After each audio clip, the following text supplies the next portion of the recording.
Recep Tayyip Erdogan বর্তমান বিশ্বের অন্যতম একজন ক্যারিশম্যাটিক ও দুর্দান্ত জনপ্রিয় নেতা। বিশ্ব রাজনীতি অঙ্গনের এই স্মার্ট প্লেয়ার তার পররাষ্ট্রনীতিতে দেখিয়েছেন নানা ক্যারিশমা। পশ্চিমাদের সঙ্গে তো বটেই, মধ্যপ্রাচ্যেও রয়েছে তার আধিপত্য। বারংবার গাজায় যুদ্ধ বন্ধের সোচ্চার আওয়াজ তুললেও ইসরায়েলের সঙ্গে তুরস্কের রয়েছে ঘনিষ্ঠ সম্পর্ক। ফলে এরদোগান আসলে কাকে সমর্থন করেন তা নিয়ে রয়েছে বিস্তর প্রশ্ন ও ধোঁয়াশা। ইউক্রেন ইস্যুতে রাশিয়ার সঙ্গে যুক্তরাষ্ট্র পশ্চিমাদের সম্পর্ক যখন তলানিতে, তখন মস্কো ও কিয়েভ উভয়ের সঙ্গেই সুসম্পর্ক বজায় রেখেছে তুরস্ক।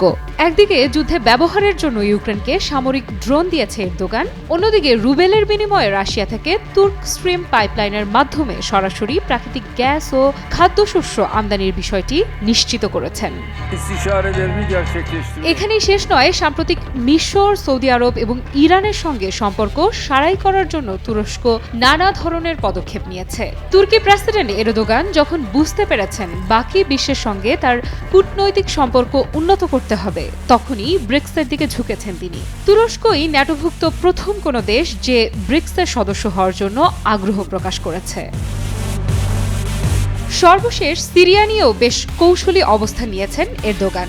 দেশটিতে বাশার আল আসাদ সরকারের পতনের পর বর্তমান পরিস্থিতি তুরস্কের জন্য বড় সুযোগ নিয়ে এসেছে।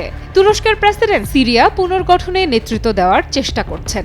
সিরিয়ায় তার প্রভাব প্রতিষ্ঠায় মরিয়া এরদোগান, বিশেষত ইসরায়েলের শত্রু সুন্নি মুসলিম গোষ্ঠীগুলোর মাধ্যমে। এক্ষেত্রে তুরস্ক হামাসকে আরও জোরালো সমর্থন দিতে পারে বলে মনে করা হচ্ছে। আসাদের পতনের পরপরই বিদ্রোহীদের মদতপুষ্ট অন্তর্বর্তী সরকারের প্রতি সমর্থন দিয়ে তা স্পষ্ট করেছেন প্রেসিডেন্ট রিসেপ তাইয়েব এরদোগান। এমনকি সিরিয়া, লিবিয়া ও সোমালিয়া সহ নানা অঞ্চলে তুরস্কের উপস্থিতি বৃদ্ধি পাচ্ছে। ধারণা করা হচ্ছে সিরিয়ায় ইরানের প্রভাব কমে যাওয়ার পর তুরস্কের ভূমিকা মধ্যপ্রাচ্যের নিরাপত্তা পরিস্থিতিতেও পরিবর্তন আনতে পারে। আফরিদা ইফরাত, নিউজ 24।